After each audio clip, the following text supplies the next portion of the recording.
मैं अपनी योग्यता के आधार पर अपना केस प्रस्तुत कर रहा हूँ। योग्यता ये है कि मैं वेल क्वालिफाइड हूँ। शुरू में जब मैं इंदौर में था तो बहुत सट्टे पकड़े, मैंने बड़े बड़े सट्टे पकड़े, ऑलमोस्ट सट्टों के माफिया को ख़त्म किया। लोग मुझे उपयुक्त समझते हैं या ये समझते हैं कि मुझसे कोई बेहतर कैंडिडेट है तो मैं वेलकम करूँगा।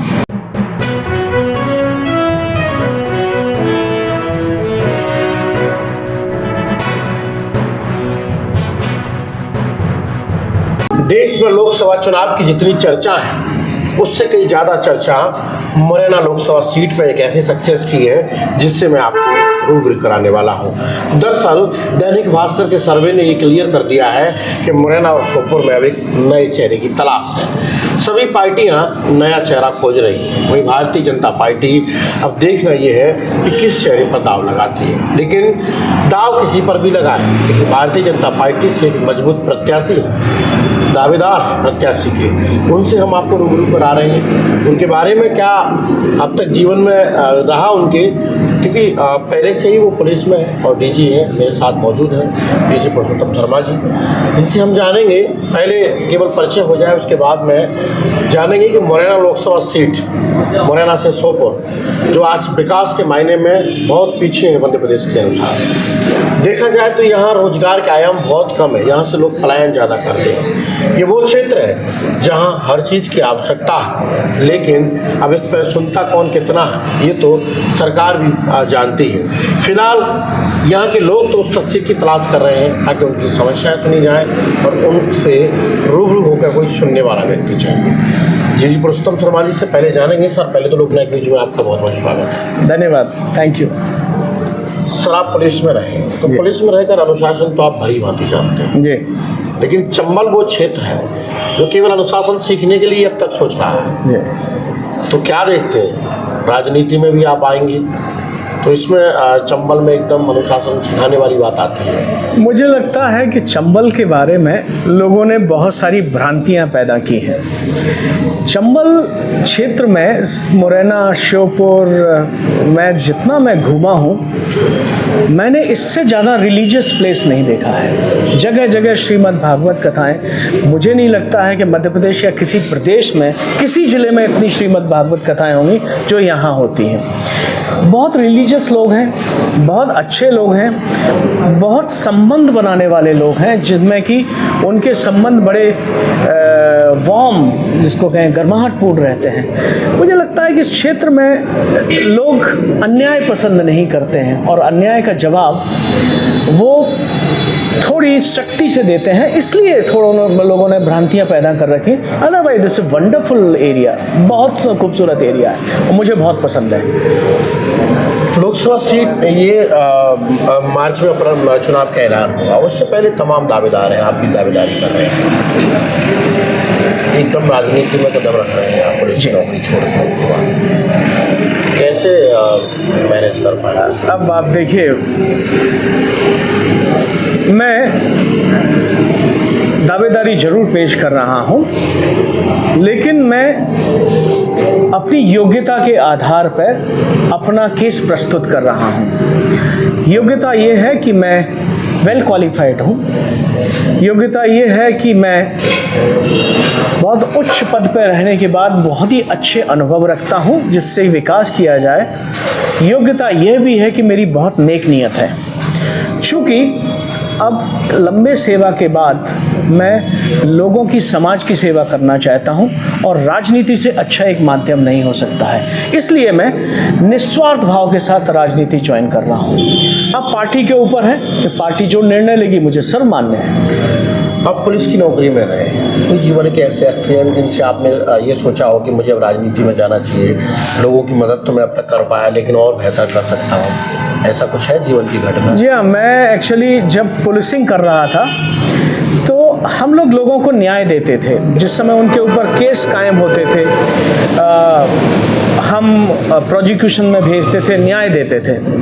लेकिन मैं ये देख रहा था कि लोगों की बड़ी बृहद समस्याएं हैं जहां पुलिस भी बहुत हस्तक्षेप नहीं कर पाती। लोगों के रेवेन्यू के केस हैं, लोगों के ज़मीन जायदाद के केस हैं, तो वहाँ बड़ा लिमिटेशन है पुलिस का।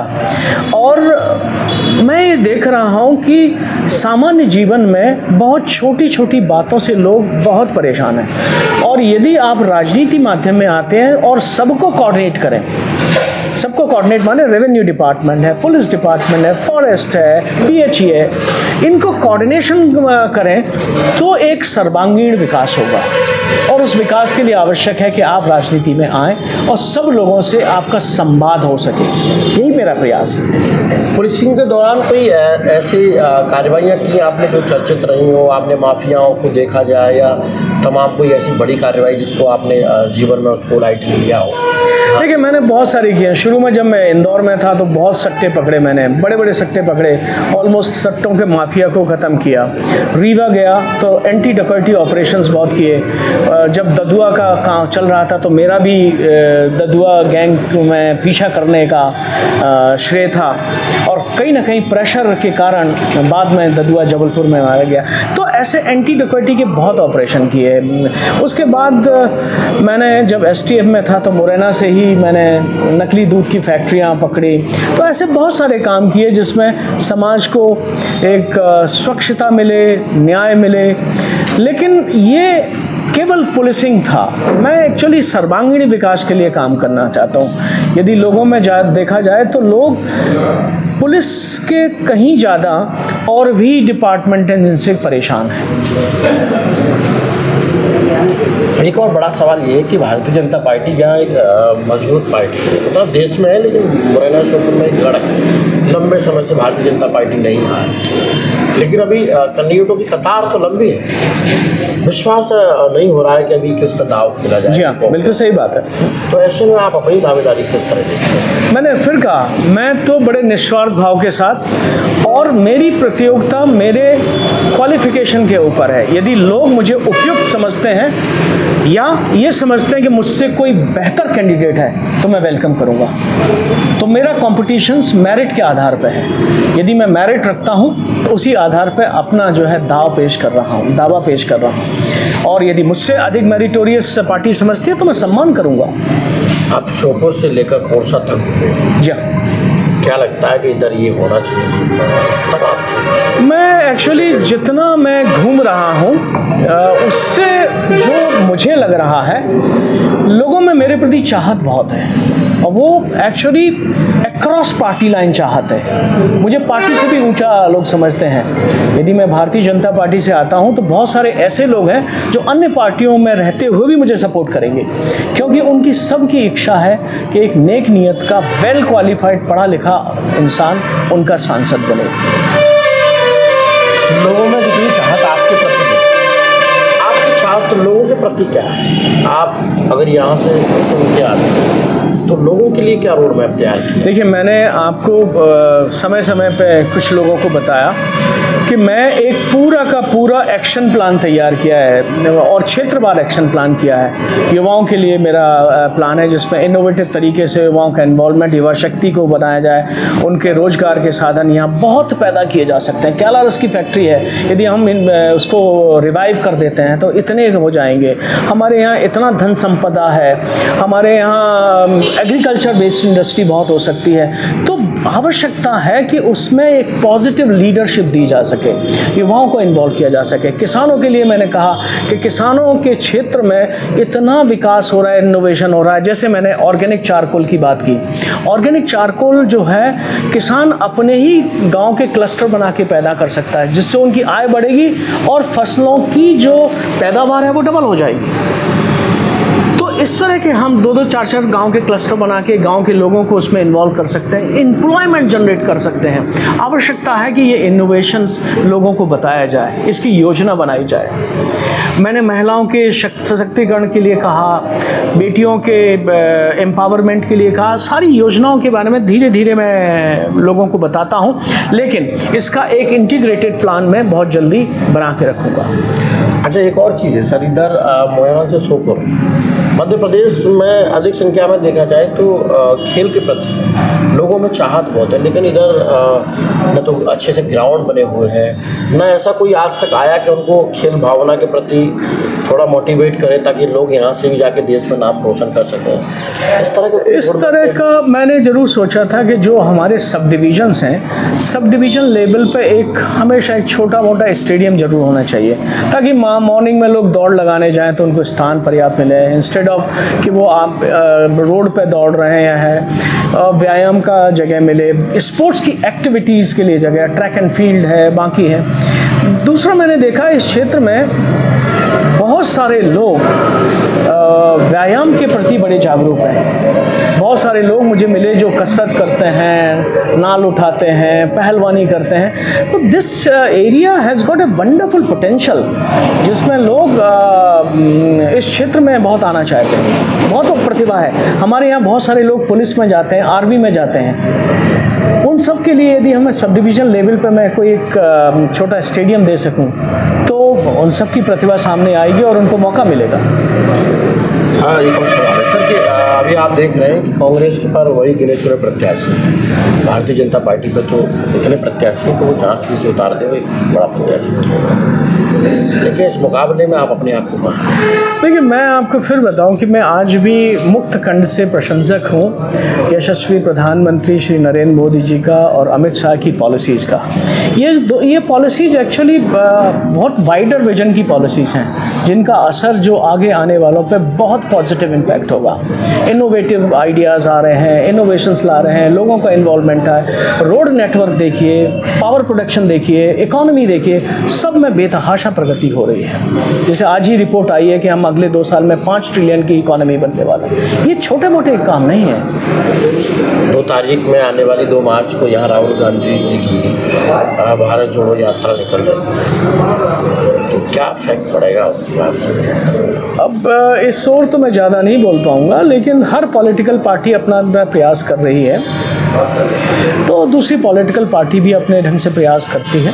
लोगों को अपना आकलन करना है। राम मंदिर से कितना असर हुआ मुरैना श्योपुर पे? देखिए, राम मंदिर से भावनाएं तो लोगों की जुड़ी हुई हैं। राम हमारे इष्ट देव हैं। मैं भी प्रतिदिन जो है सुबह 5 बजे उठता हूँ और अपने 2 मालाओं का पाठ करके, गायत्री मंत्र का पाठ करके मैं रोज़ जो है हनुमान चालीसा पढ़ता हूँ। राम तो हमारे इष्ट देव हैं, तो राम की प्राण प्रतिष्ठा होने से लोगों में बेहद प्रसन्नता है। मैंने तो 22 तारीख को लाइव टेलीकास्ट करवाया है मुरैना में, और मैं देखूं कि वहाँ पर लोग बड़ी संख्या में 4-5 हज़ार लोग झूम रहे थे, नाच रहे थे, और ईश्वर की ऐसी कृपा है कि कोई सिग्नल ब्रेक नहीं हुआ। 4 बड़े बड़े स्क्रीन लगाए थे, बस चारों पे लोग जो है नाच रहे थे। तो इसका तो प्रभाव बहुत ज़्यादा पड़ेगा। अब तक जितनी भी बातें डीजी पुरुषोत्तम शर्मा जी ने बताई, वो केवल लोगों के लिए बताई। डीजी पुरुषोत्तम शर्मा जी की खुद की हॉबीज क्या है? देखिए, मेरी सबसे बड़ी हॉबी तो एक्सरसाइज करना है। मैं सुबह उठता हूँ, यदि मैं एक्सरसाइज न करूँ तो मेरा दिनचर्या नहीं होता। तो एक तो मेरी हॉबी जो है एक्सरसाइज की है, जो मैं रेगुलर करता हूँ, और मैं जहाँ रहता हूँ मेरे अपने पर्सनल जिम है, या मैं जाता हूँ तो खेल के स्थान जिम है। दूसरी हॉबी मेरी लोगों के साथ जुड़ के उनके दुख दर्द दूर करना है, मैं सच बताऊँ। और यदि आप ये कहोगे कि इस स्थान पर आप क्यों पॉलिटिक्स में आना चाहते हो, तो मैं आपको पुनः बता दूँ कि अब ज़िंदगी के इस मोड़ पर मुझे बहुत आशाएँ नहीं है, नहीं मुझे कोई कमाने की इच्छा है। मेरा बेटा इनकम टैक्स डिप्टी कमिश्नर है, मेरी बेटी बहुत बड़ी अधिकारी है, दोनों बच्चों की शादियां हो गई। अब तो मुझे सिर्फ लोगों के सेवा करना है, और पूरे जो है ईमानदारी के साथ सेवा करना है। अंतिम सवाल है, मुरैना श्योपुर की जनता के लिए कोई विशेष मैसेज छोड़ना चाहोगे आप हमारे चैनल के माध्यम? बस मैं इतना ही कहूँगा कि ये जनता का प्यार मुझे हमेशा ऐसे ही मिलता रहे, और मैं उनको चौगुना प्यार लौटा के दूंगा। जनता का प्यार इस तरह ही मिलता रहे तो उनको लाजमी है कि अगर जनता उन पर भरोसा करेगी तो चौगुना प्यार देने की बात करें। उनका रोड मैप आपने जान लिया होगा, उनके रोड मैप में ये भी आपने जान लिया होगा कि मुरैना श्योपुर में अब तक जितने भी लोग आए उनसे हटकर राजनीति में कुछ हटके करना चाहते हैं डीजी पुरुषोत्तम शर्मा। देखिए, हर एक पहलू पे हमारी बात हुई, हर एक पहलू पे उनका जवाब इस तरह से रहा कि वास्तविक मुरैना और श्योपुर के विकास के लिए जितना हो सके वो कर पाएंगे। जरूरी नहीं है कि टिकट ही मिले, लेकिन लोगों के प्रति उनकी भावना है, जिस तरह से है लगातार लोगों में जुड़ना है, वो तो लाजमी काबिल तारीफ़ है। ये आप आज हमारे चैनल के माध्यम से देख रहे हैं, बाकी जगह जगह चर्चाओं में आप सुन रहे हैं, कई बार हमने भी आपको रिपोर्ट दिखाई है, आप देख रहे होंगे। तो देख कर आपको कैसा लग रहा है ये जवाब आप हमें कमेंट बॉक्स में दे सकते हैं। तब तक दीजिए इजाज़त, अगले एपिसोड में फिर मिलते हैं। नमस्कार।